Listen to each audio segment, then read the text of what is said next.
Hi guys, it's Marc Zicree of Space Command, Star Trek, Twilight Zone Companion, Guillermo del Toro's Cabinet of Curiosities, many things. So, we're here today to talk about A Wrinkle in Time. Now, I've just read the book and watched the movie, so I'm, if not an expert on the subject, at least somewhat knowledgeable about it. So, let's talk about all of this stuff. and, um, and first off, let me say, the whole thing about diversity casting and inclusion and all that, I'm in favor of it. So alt-right craziness to the contrary. And again, people can have their views, but I think anything that's more inclusive for me, as long as it's well done, is great. So I'm glad that we had James Baldwin. I'm glad we had Frederick Douglass. I'm glad, on and on and on. I mean, our world is enriched by variety of incredibly brilliant and talented people. So that's just my bottom line on all of this, and it's always going to be my viewpoint. So that said, I avoided, when I was a kid, Wrinkle in Time was published in 1962. Its writer, Madeleine L'Engle, wrote it when she was 40. She came late to the game, and it was very difficult to sell. It was rejected 26 times, so it beats the Twilight Zone Companion's rejections by one, because the Companion was rejected by 25 publishers before it went on to great success. But as a kid, I came across the book when I was a kid in the school library, and I avoided reading it because I was a big science fiction fan. Robert Heinlein, Ray Bradbury, Isaac Asimov, Arthur C. Clarke, Ted Sturgeon.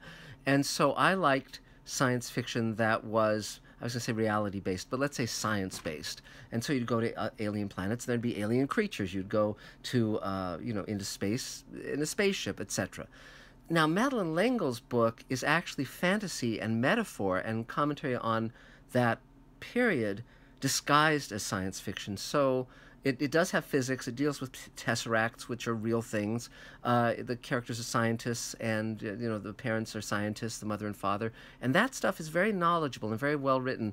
But I recognized it when it was Mrs. Who, Mrs. What's-It, Mrs. All this stuff. It seemed very whimsical and fantasy oriented and not science fiction. So because of that, because it was kind of neither fish nor fowl, and I wasn't reading fantasy at that time, I didn't read it as a kid.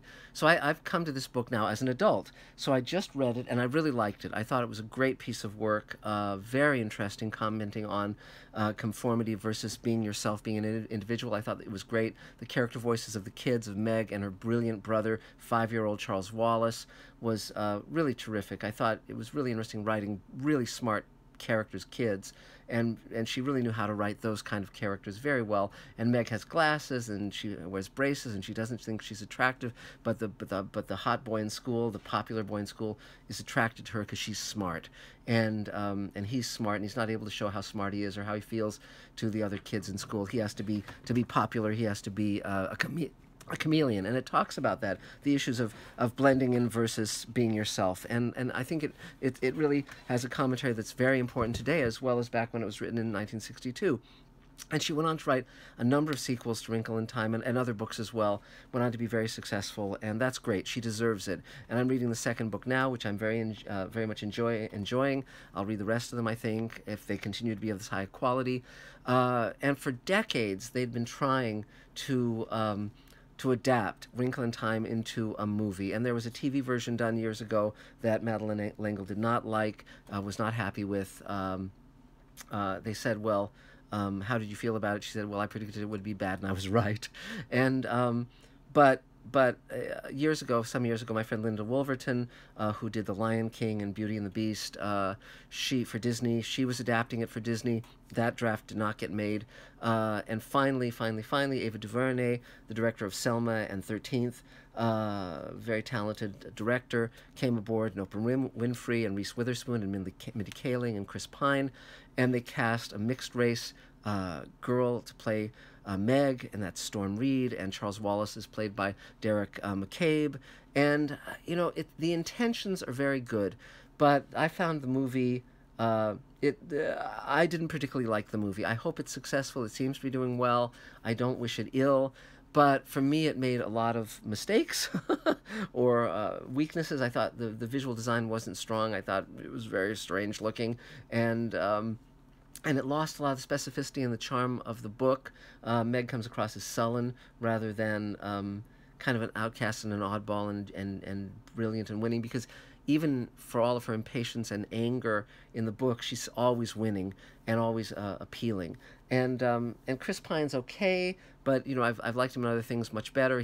I like him in Star Trek. I liked him in Hell or High Water. Here he just seems to be kind of doing what he's hired to do, but not with much conviction. I think the triumvirate of Oprah Winfrey and Reese Witherspoon and Mindy Kaling, I think everyone had a really good time making this movie, but I didn't have as good a time watching it.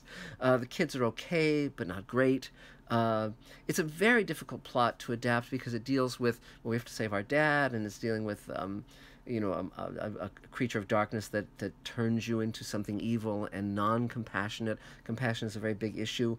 I mean, all the pieces are there, but for me it just didn't work, and it didn't resonate. Now, if it works for other people, if it resonates for them, that's great. That's great, because again, as I say, I don't need to be the final decision and the final arbiter of everything. I'm glad they took a swing at it.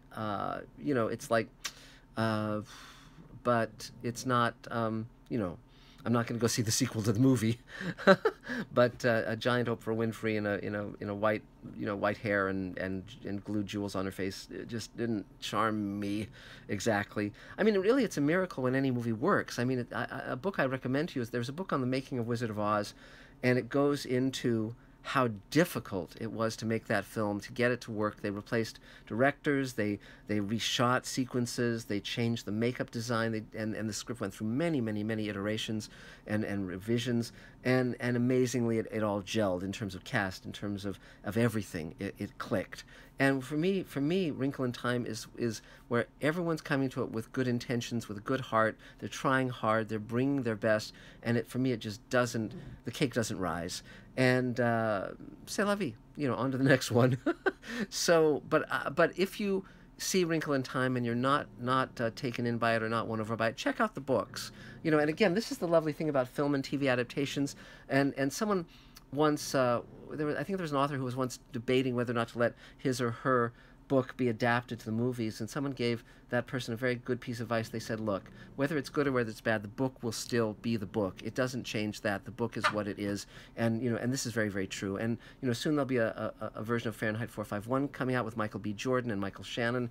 It may be great. I just saw a trailer for it. It looked very interesting. But it won't.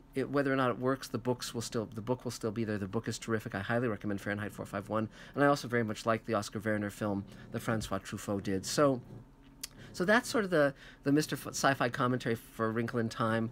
We'll be doing something soon about The Expanse, and we'll also be doing a very elaborate Space Command update talking about where we are now, where we're headed, how you can help. We're raising more money, but also we'll have the first half hour completed very soon to send to everyone to show what we've been up to. And so that's it for now, and we'll talk really soon. Thanks a lot. It's great to have you. Tell your friends about Mr. Sci-Fi, subscribe, and we'll have the next one coming down the pike probably by next week.